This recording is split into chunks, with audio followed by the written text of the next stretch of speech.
Welcome to Returning to the Body Mind with your host, Dr. Melissa West. As a yoga instructor and yoga therapist, Melissa facilitates a process of listening to the wisdom of your body for self-awareness, understanding, affirmation, and transformation. Returning to the Body Mind offers the opportunity to turn inward and through the intelligence of your body find the answers about yourself and your life. Now, here's your host, Dr. Melissa West.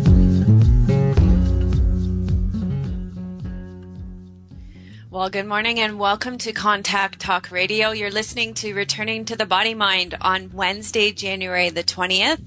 And I'm your host, Melissa West, coming to you live this week from Toronto, Ontario, Canada, as I do every Wednesday at 8 a.m. Pacific. I'm really happy that you could join us today. Thank you so much for tuning in and listening. So just a little bit later this morning, I will be interviewing Edward Brown. Edward Brown is a Zen Buddhist priest, and he has been practicing since 1965. He's been practicing Zen since 1965, and also has extensive vipassana practice, yoga, and qigong. Edward will share in a life of change, food and cooking are still bringing joy and sustenance to his life, and he inspires a deep love and appreciation for mindfulness to extend to cooking. His love and admiration of vegetables led him to find awesome, spacious presence, and in this show he will convey that food is precious, people are precious beings, and our hearts can delight in cooking. So if you would like to speak with Ed this morning, you can call in toll-free at 1-877-230-3062.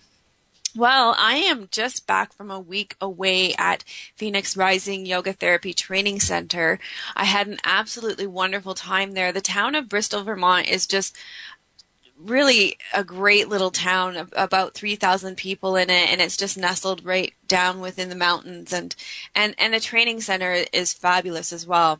So I want to just give a shout out this morning to all my friends from the training I did there this past week, especially my mentor group, Casey, Rajani, and Renee, and then also all the other people that supported each other during our wonderful week of learning and growth.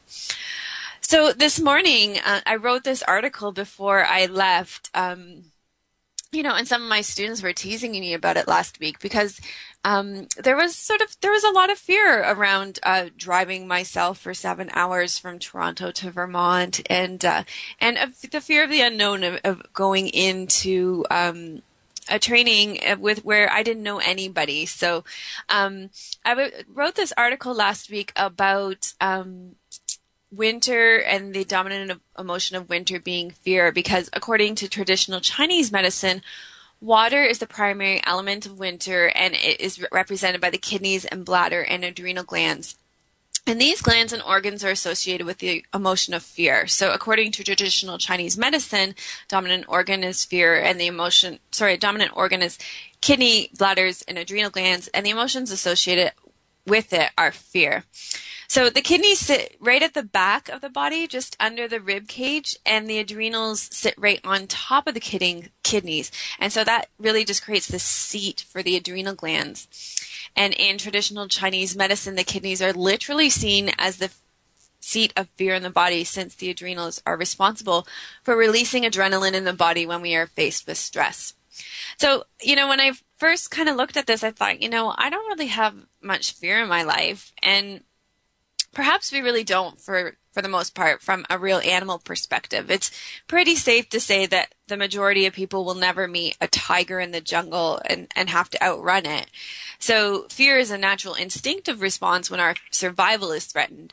And in our modern life, we're not really faced with these kind of primal animal fears. But let's look at the more subtle phases of fear. This kind of wanting things to be other than how they are, aversion, anxiety, worry, resistance to uncertainty, fear of the unknown, vulnerability, apprehension, mistrust, and attempts to control our lives. And one of my favorite Buddhist teachers, Gil Fronsdal, he reminds us that fear rarely has to do with imminent danger, rather what we imagine might happen in the future. And all these little daily anxieties build up over time to create a tremendous degree of exhaustion. So, I think that we probably really do have fear in our everyday life. And when I was writing that, as I said, I was, thinking about, how am I going to do at Phoenix Rising Yoga Therapy? Am I going to make any friends? Am I going to be able to find food there? I mean, am I going to be okay driving that far all by myself? And, this was all fear of the unknown. So, I wrote this whole article, and I don't have enough time to go through it all for you this morning, but one of the ways that you can get it is by subscribing to my newsletter. If you go to my website, www.melissawest.com, you can get it there. It also went out in the Contact Talk radio newsletter, and I also posted it for you on the forum here at Contact Talk Radio too. So if you want to look into that a little bit more, I talk about some of the ways that we can work with our fear and dissipate it in our lives. So this morning, as I mentioned before, I have a great guest today, Ed Brown. He is the author of the complete Tassajara cookbook, Recipes, Techniques, and Reflections from the Famed Zen Kitchen. And this is a new compilation of 3 of Edward's most popular books, Tassajara Cooking, the Tassajara Recipe Book, and Tomato Blessings and Radish Teachings. And so it's been re-edited and added with new recipes here. And also his bread book, the Tassajara Bread Book, is now also newly available from Shambhala. So lots of new releases from Ed this year. So welcome, Ed. You're welcome. I'm in California now. It's pouring rain. It is storming quite fiercely. So Really? Excuse me if I can't hear very well. The rain is just very loud. Very loud. Well, why don't you start off by telling our listeners this morning a bit about yourself and the work that you do? Well, as you said earlier, I started practicing Zen in 1965, and I lived at the Zen Center, the San Francisco Zen Center, Tassajara, San Francisco City Center, and Green Gulch for about 20 years. And then I let myself out, and it was very challenging to be out in the world. I had no idea how challenging it was. And as you mentioned about fears, I had a lot of fears. Can I survive? Because I'd been an institutionalized person, it turned out, and I didn't have to worry about paying the bills or earning a living. The Zen Center did that for me, and I just needed to have a spiritual practice. So I had to figure out where to live, how to make a living, how to pay the bills, and it turned out to be rather stressful. People used to say to me, if you hadn't already done it, we'd suggest you go to a Zen monastery and find out how to be mindful and not be so emotional. So since then, over the last 25 years, I've found many other practices to engage in. I've worked on, in the last 15 years, changing my handwriting. I've studied hands-on healing, and in fact, you mentioned being at a workshop at Phoenix Rising Yoga Therapy. I just did Cranial Sacral 1 with Hugh Milne again in Berkeley for 4 days. It was the third time I did it. I'm kind of a novice at these things, but if you keep doing it and studying, you find out things. So I enjoy, appreciate doing hands-on healing or receiving it, and too many therapies to mention. But anyway, life goes on, and here we are.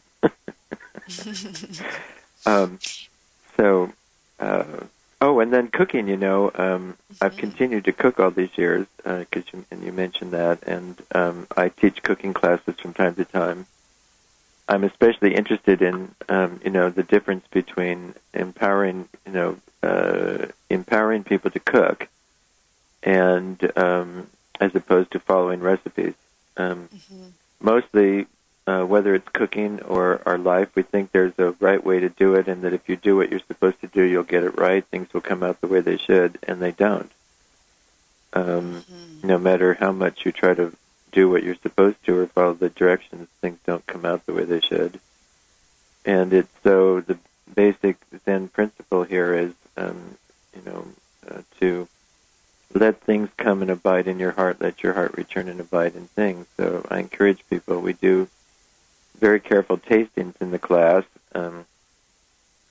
Again, right away, that's an example of what I'm talking about, which is if I say, let's taste this, and people say, well, what should we be tasting? Like there was a right experience to be having rather than just could you taste something and have the experience you have and see what it is, rather than worrying about whether or not your experience is the right one to be having. And the more people worry, the more we worry about whether or not we're having the right experience, then the less we can actually perceive and have the experience we're having.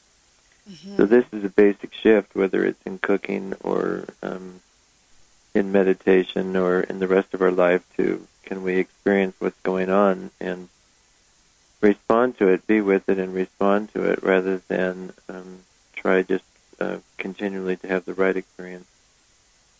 So we taste things and we add one ingredient at a time, like salt, and then something sweet, something sour or tart, something pungent or peppery, and something bitter, and often some kind of green garnishing, cilantro, parsley, basil, and so that we can begin to understand experientially the various aspects of cooking. So, and then I try to do that if I'm touching someone or being touched and so forth. So it's all pretty interesting. Yeah, it sounds really great because it sounds like you really empower people to rely on their own experience. Rely on their own experience, exactly. Okay, you know what? This seems like it would be a really great place to take a break. So let's take a break, and when we come back, we'll talk a little bit more about cooking. Great. I'm Melissa West, yoga therapist and host of Returning to the Body Mind. Today we're talking to my guest, Edward Brown. If you'd like to find out more about yoga with me or Ed Brown, check out my website, www.melissawest.com. Remember, we are taking your calls today. If you have any questions for Ed or myself, please phone in toll-free at 1-877-230-3062. Stay with us, and we'll be right back.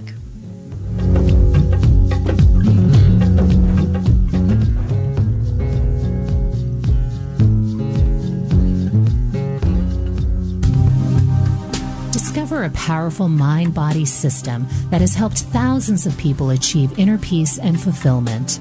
Phoenix Rising Yoga Therapy uses yogic approaches to deepen presence and awareness to know ourselves more fully. Out of this knowing, we are more easily moved to embrace the opportunity for change, growth, and enhanced well-being. Through assisted yoga postures and non-directive dialogue, Phoenix Rising practitioners guide clients to experience the connection of their physical and emotional selves. You will learn how to recognize and release the body-stored memories, fears, and traumas that trap you in the past. You will discover how to embrace your daily joys and fears, to live your life to the fullest and find your own true self. To find out more about their training programs or to find a practitioner near you, go to www.pryt.com, as in PhoenixRisingYogaTherapy.com.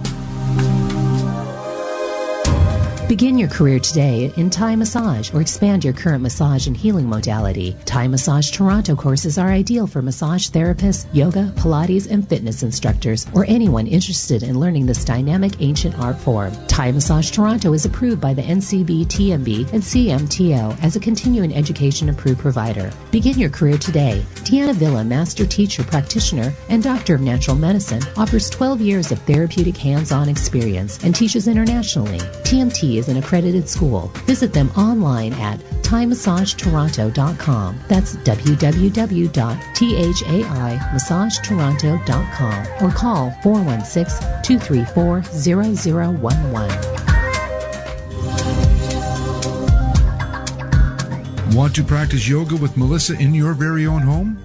Visit melissawest.com and click on DVD link to find great yoga and Pilates videos for use in your DVD player. From chakra balancing to awesome abs, boost your immunity, or take a yoga detox. Release pain in your upper back, neck, and shoulders, or decenter your depression. There is something for everybody. Check out melissawest.com. That's melissawest.com and pick up your yoga DVD today.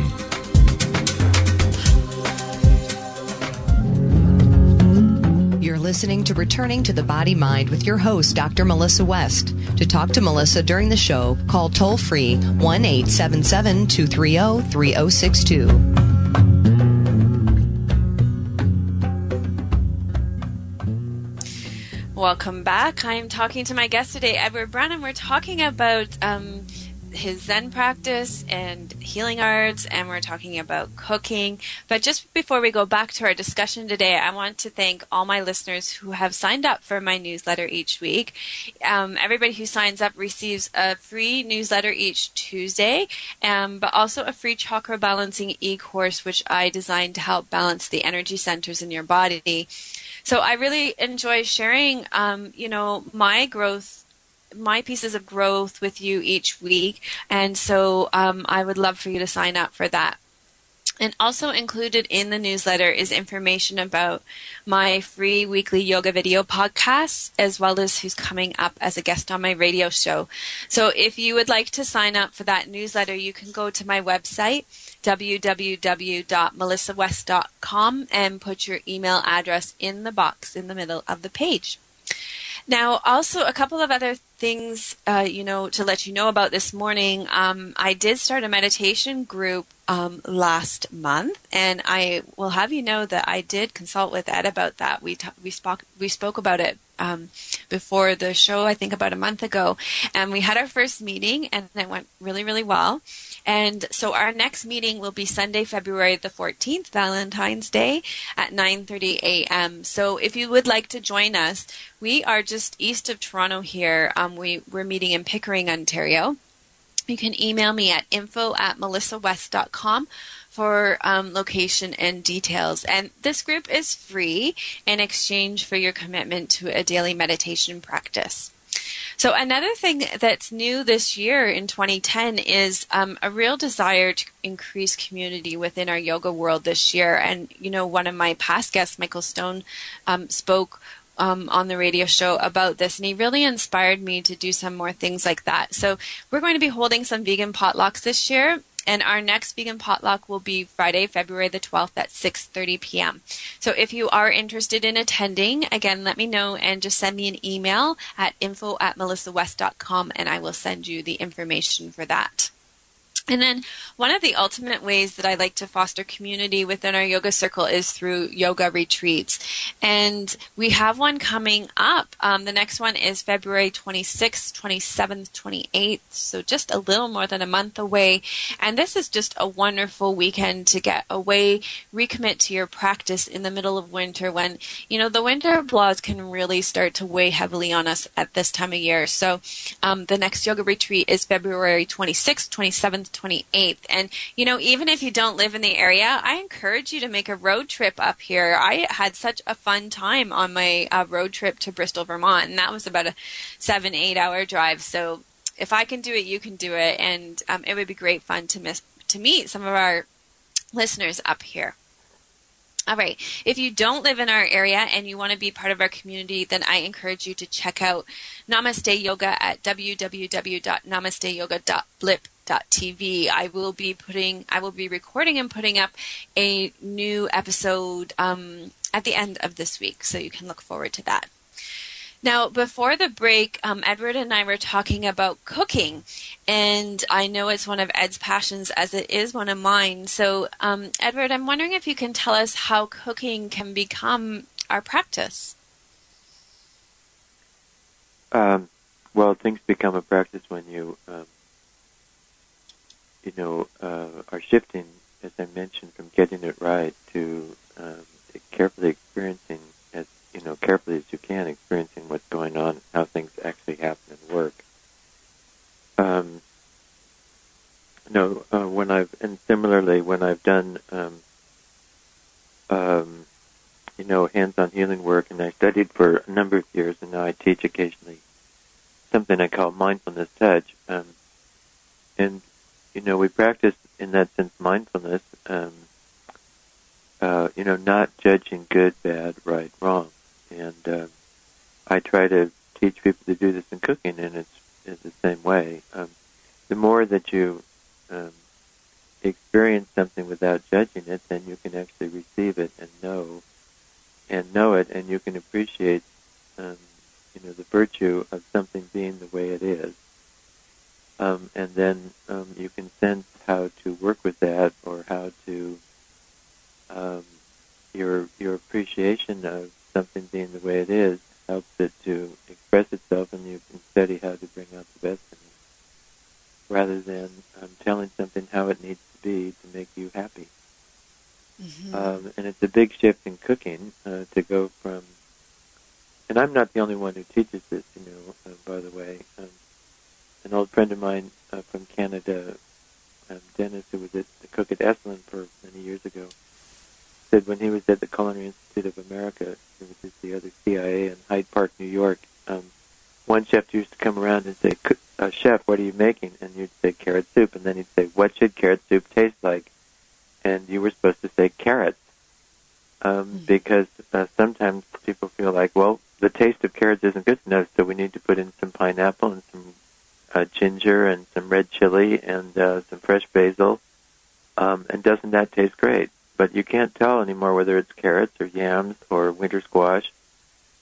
It's a wonderful flavor, but it's not actually, nobody actually appreciated the carrots and the fundamental goodness and virtue of carrots in the process. So this kind of shifting to being mindful and receiving and knowing something intimately is in the kitchen, and it's also in our own awareness, and being, rather than telling ourselves how we need to be, you should feel this, you shouldn't feel that, you have no reason to be scared, like you say, or, you have no reason to be upset, is different than, listening and finding out closely, fear, and what does this feel like? And there's not necessarily some reason for it, and it's not necessarily accurate, and one learns how to have emotions without, acting out, and without,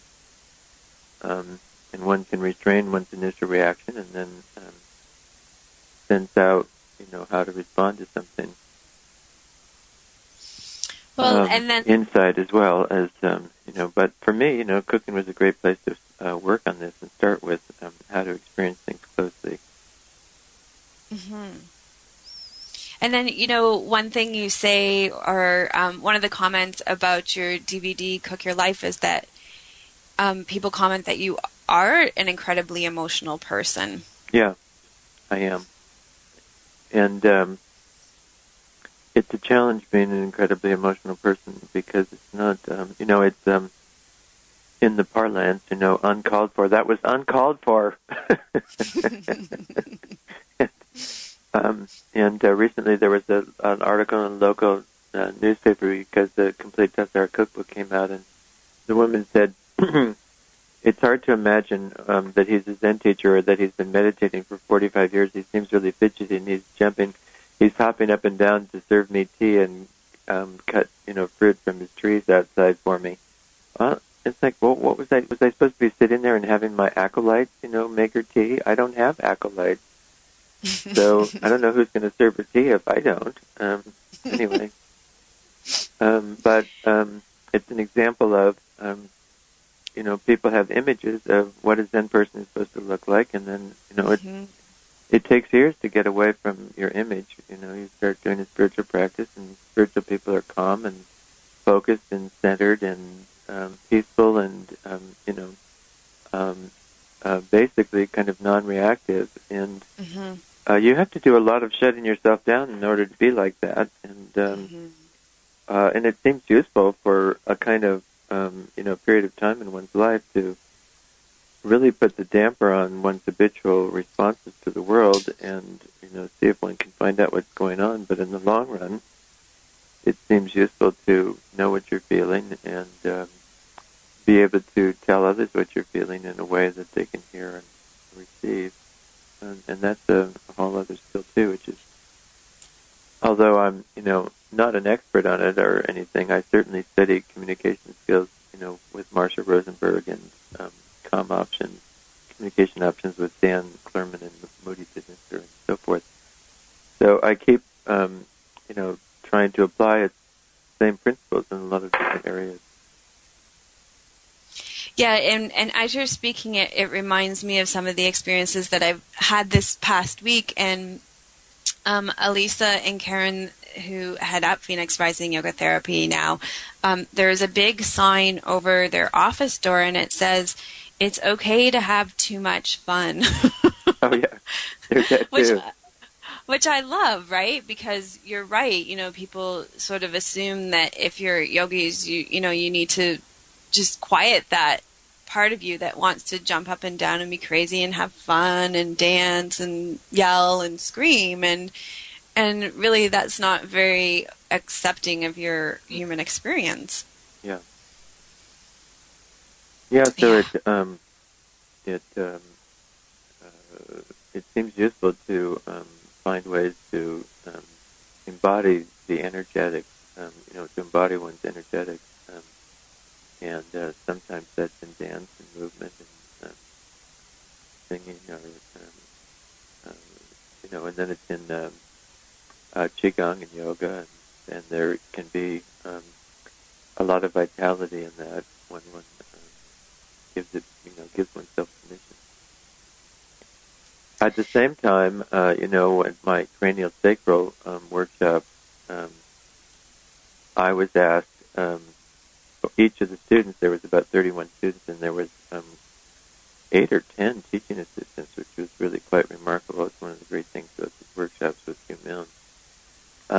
And each of the students was asked to give a session to one of the teaching assistants. And so I had met the teaching assistant, Marie, and we were enjoying each other's company, and then she said, Ed, I want to have a really deep experience here, and you're going to have to, settle yourself and stop, having such a good time.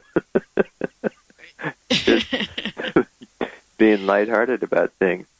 Mm-hmm. So it's very interesting in some ways. Those two kind of can go together, mm-hmm.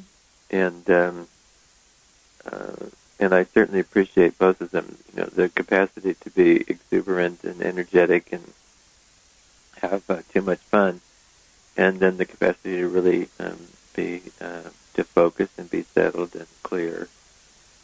And not, that's one of my basic principles is, one should have options, and that there's not just one right way to be, mm-hmm. whether it's the, having fun or it's the being focused and calm and centered, etc. That sometimes one way, sometimes another, and not feel stuck or caught. Yeah, and in fact, one of the things that I love about your teachings is that you say we should begin where we are. And begin where you are, exactly. And utilize our gifts and work with our hindrances. So why don't we talk a little bit about that? Begin where you are, work with your hindrances? And using our gifts. Oh, using your gifts, yes, absolutely. All those things together, yeah. Well, it's so curious. We, again, just as a little background here, or a little aphorism, Zen saying, one Zen master said, realizing the mystery is nothing but breaking through to grasp an ordinary person's life. And I appreciate that a lot, because one can think that there's some spiritual place or place to get to which has no difficulty, which has where everything is wonderful, finally, and you've got things worked out, and things work well, and instead of that, he says that realizing the mystery is grasping an ordinary person's life. But the curious thing is ordinary. So there's the two aspects that you mentioned of this ordinary person's life. One is that there are hindrances and difficulties and obstacles and things that aren't working. And the other is that we have some gifts. And each of us has, depending on how we look at it, there's the gift of our life, there's the gift of our awareness, and especially the gift of our receptive awareness. And listening to someone without judging good, bad, right, wrong, listening to oneself without judging. And it's a great gift that we give ourselves and we can give others, which is, appreciating the virtue of a carrot being a carrot.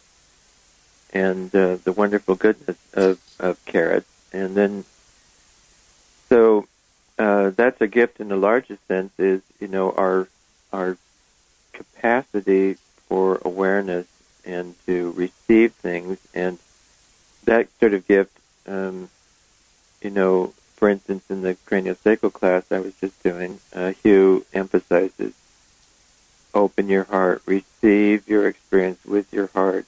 Align if somebody's moving on the table, then you let your body move so your heart is in line with their head still. And you're learning how to receive things, and not just receiving things and handling them or fixing them or taking care of them, but letting something touch your heart, receiving things with your heart, receiving your experience with your heart. And it's really, so that's a tremendous gift that we have and we can use that gift, and we don't always use that gift. Things shift when we receive them with our heart, and things somehow respond to that, which is different than how they respond when you're just trying to tell them what to do and how to be to make, so that you look good or it makes you happy or something. And so that's, and then we have other kinds of gifts. Some of us have a gift. I seem to have a gift for cooking, but some people have a gift for playing music. Some people have a gift for writing. Some people have a gift for, communication skills and intimacy and, therapy. And so we have, in the big sense, our gift for awareness and how to be aware in a way that letting something come into our hearts. And then we have particular gifts that we can utilize and share with others. And the problem with that is, if you're going to cook, well, somebody's going to eat it, and then they might not like it. And then, so it's important that we need to, if we're going to share a gift, we need to overcome some fears and obstacles. We need to go to another break, but when we come back from the break, let's talk about this really dealing with judgment and need for approval and love, because I think this is a really big topic, and you speak a lot about this. Okay, thanks, Melissa. I'm Melissa, and you're listening to Returning to the Body Mind on Contact Talk Radio. I'm here with my guest, Ed Brown. We're just going to take a little break. If you'd like to learn more about us, you can check out my website at www.melissawest.com. Stay with us, and we'll be right back.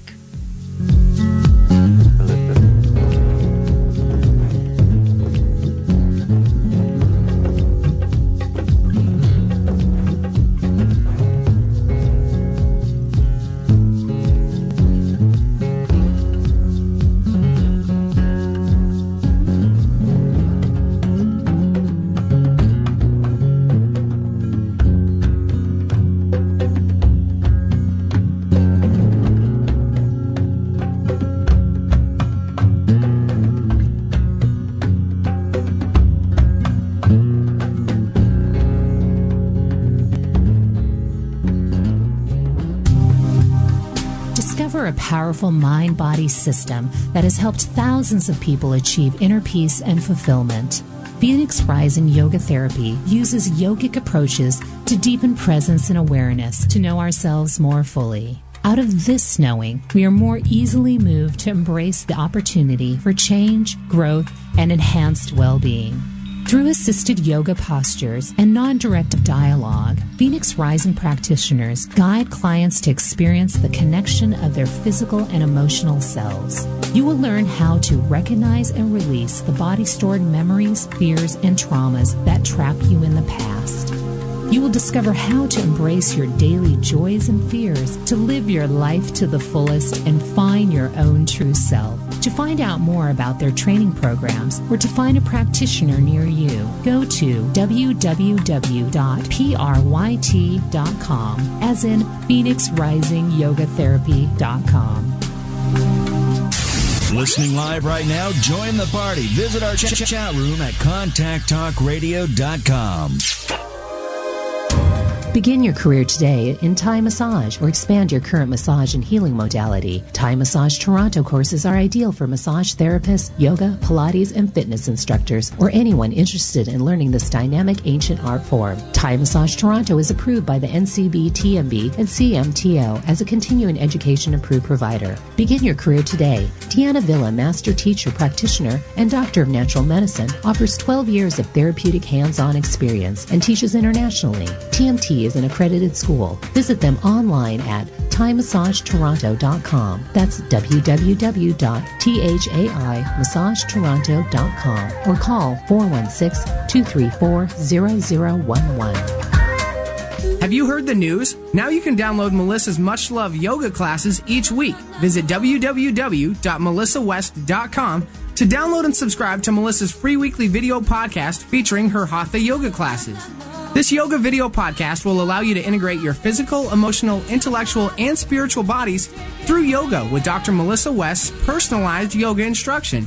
Download Melissa's yoga classes today for use on your iPod, computer, or TV. Today at melissawest.com. Did you know that you can rate this show on iTunes? The show you're listening to right now. It's true. You can leave your thoughts about the show, the topic, the guest. You can even leave a suggestion. Then, before you leave, rate the show. The hosts love hearing from you, so next time you download this show from iTunes, leave your thoughts and rate the show for the host and for others. You're listening to Returning to the Body Mind with your host, Dr. Melissa West. To talk to Melissa during the show, call toll-free 1-877-230-3062. Welcome back. I'm here with Ed Brown, fabulous cook and Zen teacher. And before the break, we were talking about taking our gifts into the world. And, you know, that can be scary. I know it is for me. And how when we bring things into the world, we're often met with criticism. And I think, Ed, you were just about to get into how we can deal with that as people. Are you an expert yet? Right, how to deal with that. just make a perfect performance, and then you won't have to worry about it. Yeah, right. Well, whether it's cooking or whatever it is, or just sometimes I feel like, oh my gosh, I don't know if I can walk down the street, or go into the store, people are going to see me, they'll see what an imperfect person I am, oh my gosh. Or, I give public talks, and of course public speaking is actually public speaking, to the assembly in Buddhism is considered, one of the 5 fears, because there's fear of losing your life, becoming fear of illness or sickness of the body, losing your mind, and loss of livelihood is a big fear, and then speaking in front of the assembly is a big fear. So yeah, the problem is that there are judgments, and then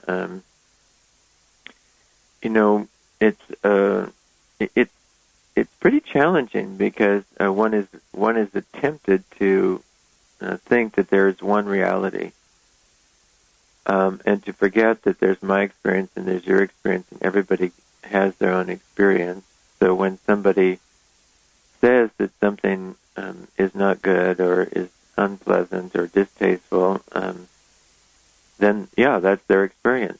And then you can, one has to sort out then what what that actually means in one's one's own reality, because there's no way to. I thought for many years, and it's very painful, that I could learn to behave. I was joking about it, but I thought I could learn to behave in a way that nobody could criticize.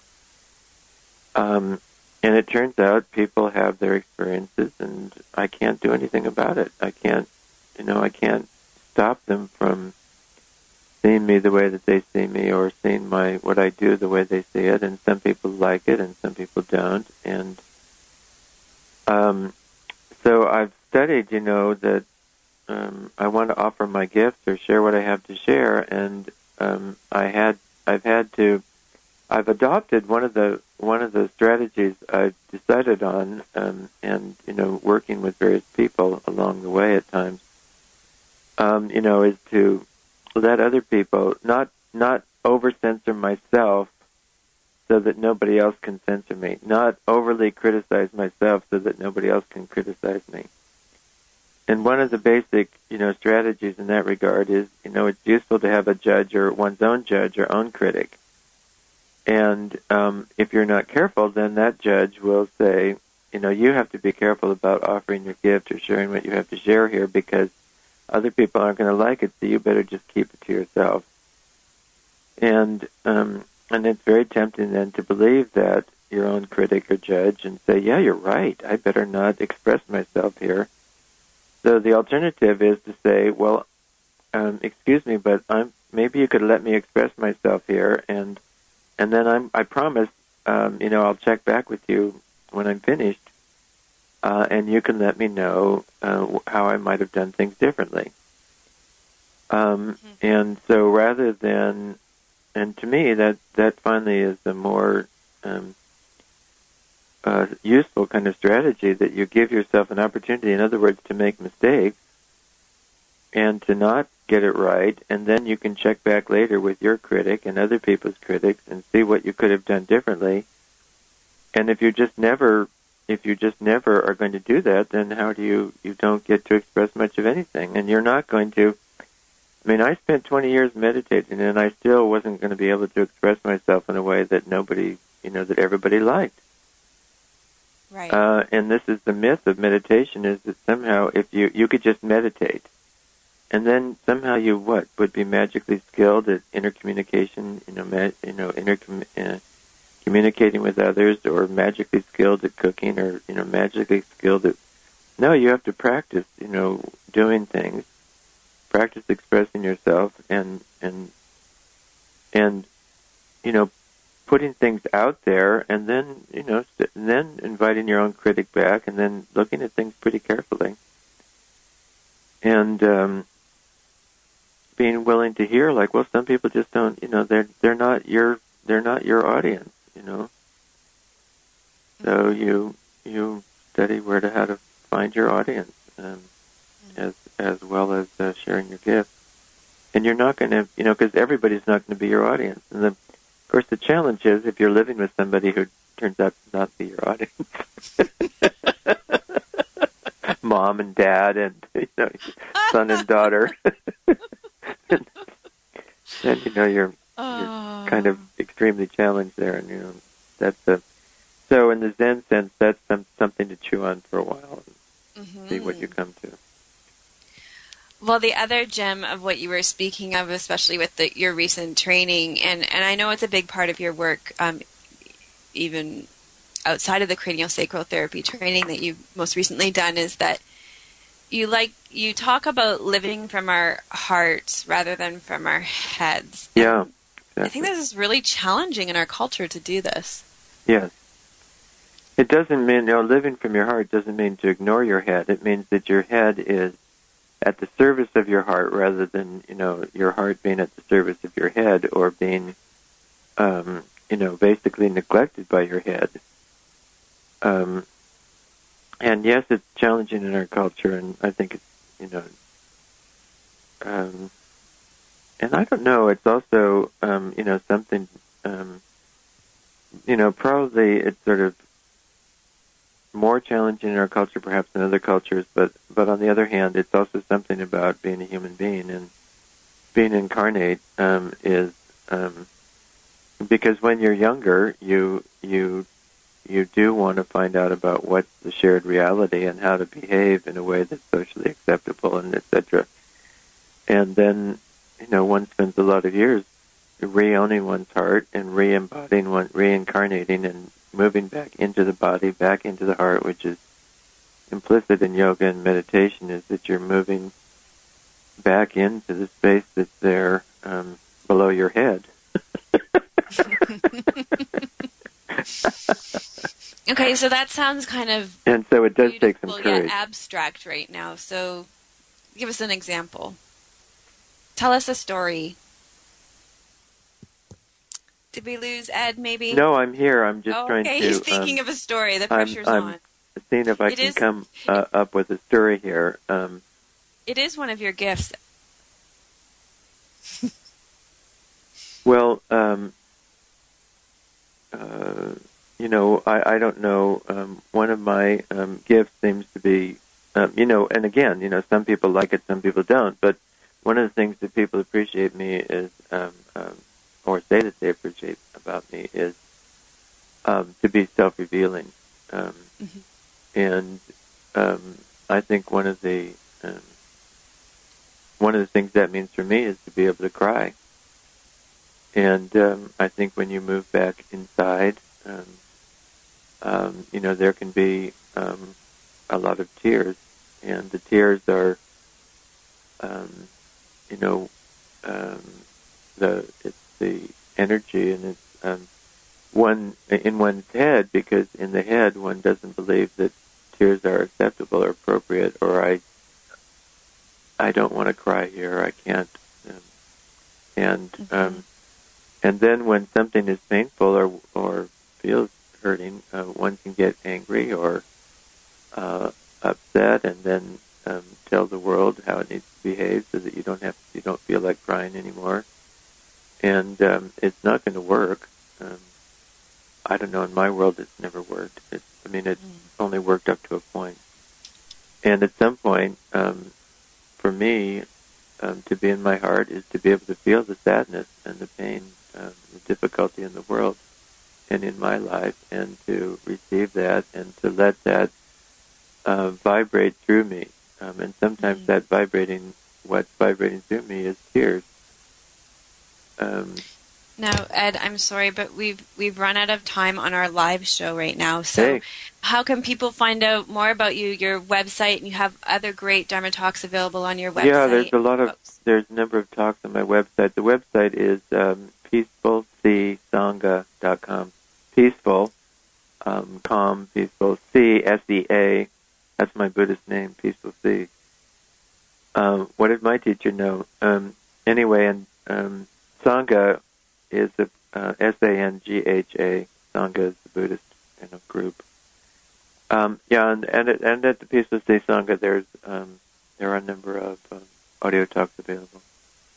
Great. And also, you can order my books through the Peaceful C Sangha. It just connects you to Amazon, but so you can also go to Amazon if you want. Great. Thank you so much for being with us today, Edward. Okay. Thank you, Melissa. Thank you. Blessings. Blessings. Take care. Thank you for your work. Thank you for your work. If you enjoyed today's topic, then you will want to tune in on Wednesday, February the 3rd, when I will be talking to my teacher, Elisa Cobb, about Phoenix Rising Yoga Therapy and their approach to teaching yoga. Thank you so much for tuning in today. I encourage you to go to my website, melissawest.com, to find out more about yoga with me. You can sign up for my newsletter there as well. Remember to check out namasteyoga.blip.tv. I want to thank my very good friend, I love you, Ninka, for doing my podcast last week. That's not the only reason I love you. And you want to check out, I had a special guest instructor last week on Namaste Yoga while I was away, but I will be back this week, and we will be exploring this theme of fear in our practice. So I will be back next week. I'm so excited. Wednesday, January 27th with Mark Whitwell, and we'll be talking about his book, Yoga of Heart. The ancient wisdom of yoga teaches that life is already given to to you. You are already completely loved, and you are here now. It teaches that we are not separate, cannot be separate from nature, which sustains us in a vast interdependence with everything. The universe comes perfectly and is awesome in its integration and infinite existence. This union is our natural state, and this union is yoga, and Mark will be talking to us about that, and I cannot wait. Remember, you can listen to the archives of my show at melissawest.com, Melissa with one L and two S's, or sign up to have Returning to the Body Mind automatically downloaded onto your computer through iTunes. Just go to my website, melissawest.com, and click on the radio link there. And thank you to the thousands of listeners who are already downloading my show each week. I'm your host, Melissa West, coming to you live from Toronto, Ontario, Canada, as I do every Wednesday at 8 to 9 a.m. Pacific. Thank you so much for listening today. Thank you again to Edward Brown for joining us. And join us next week at 8 a.m. and bring a friend to Returning to the Body Mind. Stay tuned for Doug Parks and his show, Signs for Life. May the rising sun bless your heart with joy, and may the setting sun bless your mind with peace. Namaste.